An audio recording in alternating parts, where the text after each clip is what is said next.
हाँ हेलो बच्चा पार्टी। आज मैं दिगंत के हिंदी का 100 मार्क्स के हिंदी का आज मैं बातचीत चैप्टर जो एक निबंध है और उसके लेखक है बालकृष्ण भट्ट, उसके बारे में हम एक निचोड़ ऑब्जेक्टिव लेकर आए हैं। आप इस ऑब्जेक्टिव को देखिए और पढ़िए। अगर आपको अच्छा लगे तो लाइक कीजिएगा, अगर आपको अच्छा नहीं लगे तो आप प्लीज़ इसे डिसलाइक भी कर सकते हैं, लेकिन पहले देखिए। इससे अगर पूछा आएगा इस चैप्टर से तो इससे बाहर क्वेश्चन नहीं रहेगी, ये मेरी 100% की गारंटी है। तो चलिए बच्चा पार्टी, मैं आप क्वेश्चन लेकर आता हूँ। पहला क्वेश्चन देखिए बच्चा पार्टी, गद्य लिखना भाषा को सार्वजनिक करते जाना है, यह किसने कहा था? गद्य लिखना भाषा को सार्वजनिक करते जाना है, यह किसने लिखा था? रघुवीर सहाय। रघुवीर सहाय। दूसरा क्वेश्चन देखिए, बातचीत किसने लिखा था? आपसे यह भी प्रश्न पूछी जा सकती है, बातचीत किसने लिखा था? तो आपको आंसर देना है बालकृष्ण भट्ट।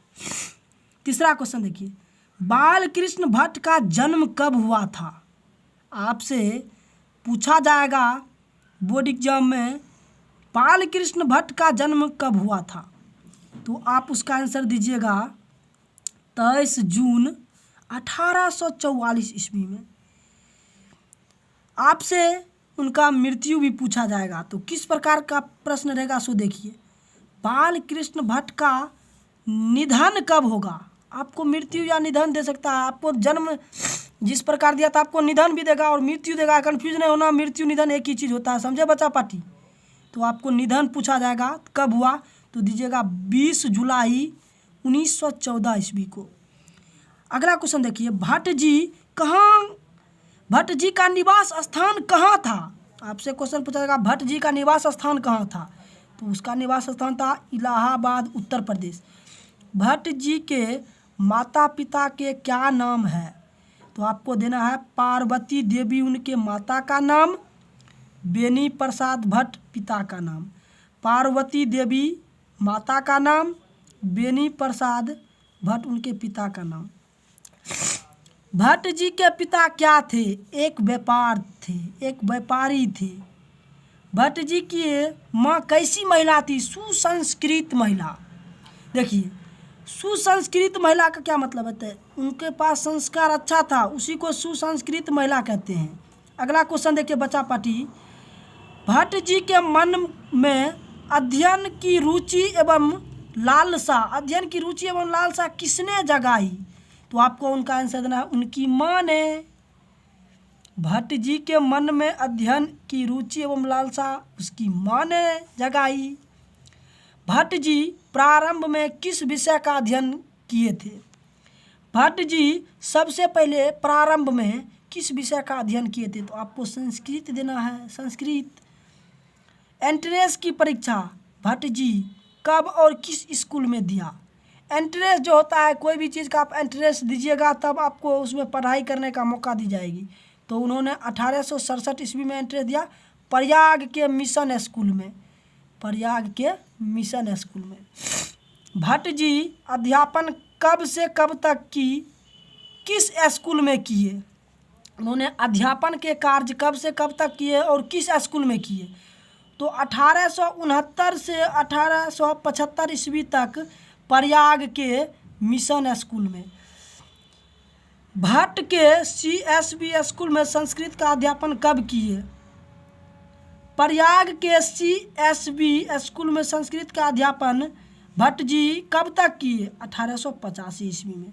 भट्ट जी की कार्यरत पाठशाला इंटर कॉलेज में अध्यापन नियुक्त कब हुए? 1888 ईस्वी में। हिंदी देखिए, ये बाबू ये क्वेश्चन बहुत इंपॉर्टेंट है, इस बार बोर्ड 2021 में ये क्वेश्चन पूछी जा सकती है आपको। तो ठीक है, इस क्वेश्चन को आप जरूर एकदम देखिएगा।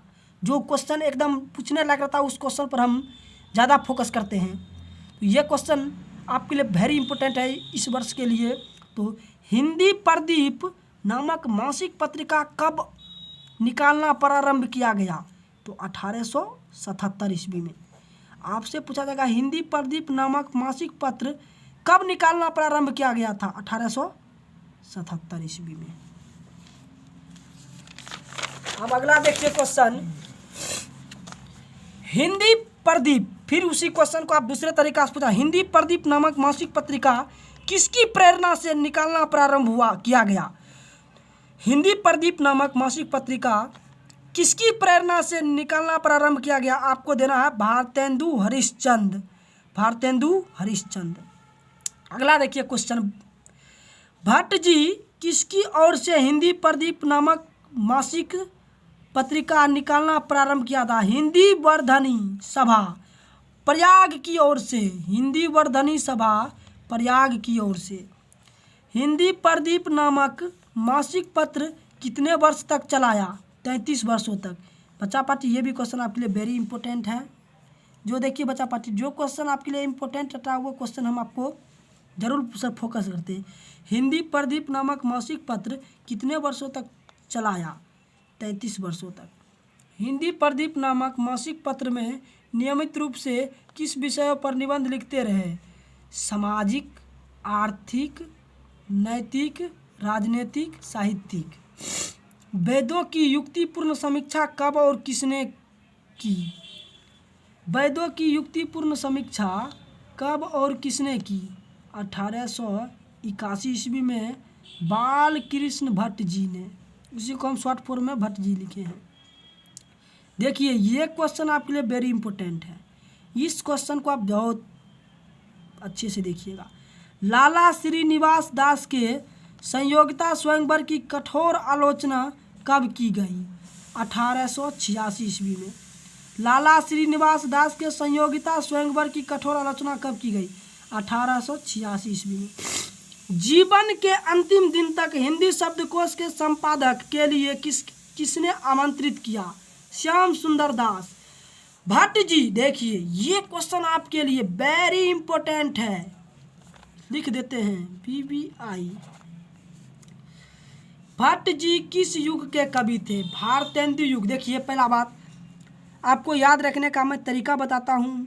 भट्ट जी हमारे इलाहाबाद उत्तर प्रदेश के हैं और जो भारत में है, इसीलिए आप इनको याद रखिएगा, भारतेंदु युग।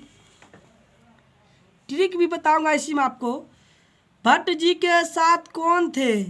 देखिए आपको यह भी पूछा जाएगा भट्ट जी के साथ कौन कौन थे, तो आप कहिएगा प्रताप नारायण, प्रेमघन, राधाचरण गोस्वामी।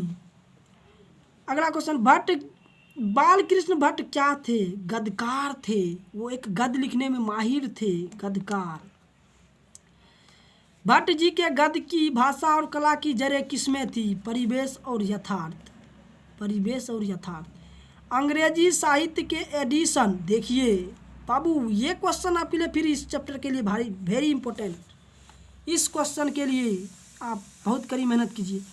अंग्रेजी साहित्य के एडिशन और स्टील की श्रेणी में किसे रखा गया और किसने रखा?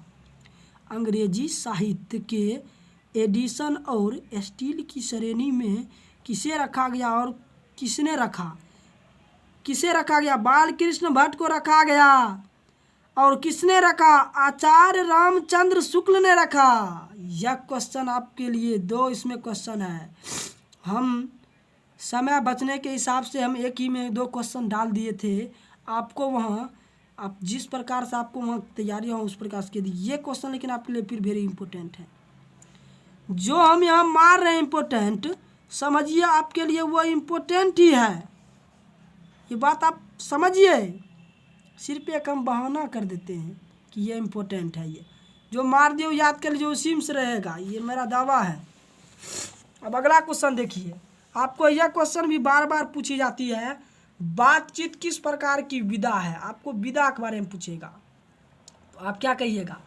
बातचीत एक निबंध है, या आपको ललित निबंध कह देगा, तो वहाँ ये नहीं घबराइएगा, तो ललितो निबंध होगा, ललित निबंध है। यह क्वेश्चन भी आया है। धर्म दर्शन, धर्म और दर्शन को सामाजिक विकास की कटौती पर कसकर अप्रगतिशील आलोचना की नींव किसने डाली और यह किसने लिखा? भट्ट जी ने डाली और रामविलास शर्मा ने लिखा। स्पीच का मुख्य उद्देश्य क्या करना होता है? सुनने वाले के मन में जोश और उत्साह। मन रमाने का ढंग क्या है? घरेलू बातचीत। अब देखिए आपके ये क्वेश्चन आ गया VVI, यह क्वेश्चन भी पूछने का पूरे है।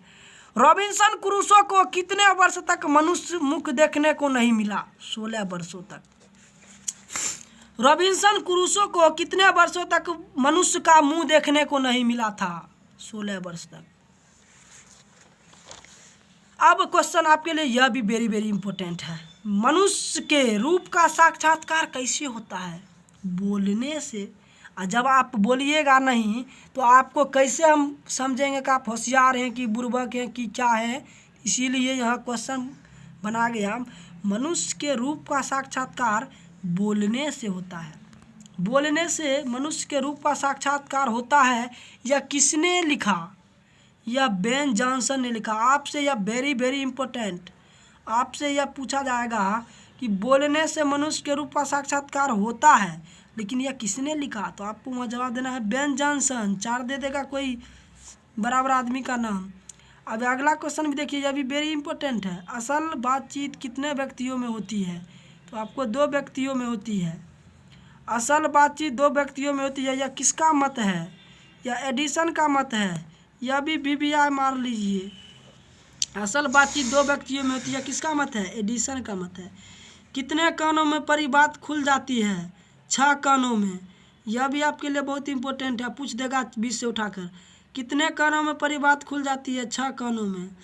अब यह क्वेश्चन तो आपके लिए बहुत वेरी वेरी इंपॉर्टेंट है। 4 से अधिक की बातचीत क्या कहलाती है? राम रमोवल।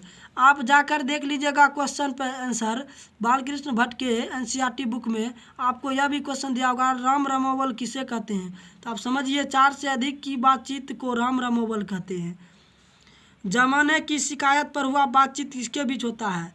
जब जमाने की कोई जमाना की बात और चलता है ना, उस पर 2 बूढ़ों की बात करता है। देखते होइएगा गांव समाज में आप रहते हैं तो जब जमाना के बारे में बातचीत होता है तो उसमें जब दो बूढ़े के बीच ये सब बातचीत होता है। 4 सच तथा 10 झूठ किसके ज़माने की दास्तान है? यह बाबा आदम ज़माने की दास्तान है। यह ने उसमें दिया गया है प्रसिद्ध पाठ के आधार पर 4 सच तथा 10 झूठ किसके ज़माने की दास्तान है? तो आपको यह जवाब देना है बाबा आदम। यह याद करना जरूरी पड़ेगा। अब देखिए 2 बुढ़ियों की बातचीत का मुख्य प्रसरण क्या है? बहू बेटियाँ। आप लोग जानते होइएगा 2 बूढ़ी औरतों की बातचीत का बहू बेटियों के बारे में बातचीत करती है। आप गांव समाज में अगर रहते हैं गांव परिवेश में तो आपको पता होगा कि वह बहू बेटियों के बारे में बात करती है, उनका मुख्य कारण बात करने का है। अब देखिए परम में पूज्य मंदिर क्या है? शक्ति। यह भी क्वेश्चन बढ़िया है। परम पूज्य मंदिर क्या है? शक्ति। अब एक क्वेश्चन, परमार्थ का एकमात्र क्या है? सोपान। परमार्थ का एकमात्र क्या है? सोपान। तो अब मैं सभी क्वेश्चन को आपको डील करके बता दिया हूँ। अगर आपको यह वीडियो अच्छी लगी, यह क्वेश्चन आपको देखिए, अगर इससे आपको लगे कि नहीं भाई इससे टकराने वाला है क्वेश्चन, तो प्लीज़ आप इसको लाइक करें, शेयर करें, क्योंकि वीडियो बनाने में हमें समय के साथ साथ मेहनत भी लगती है। तो प्लीज़ अगर इससे आपको टकराए तो प्लीज़ शेयर करें और लाइक करें। Thank you, all the best.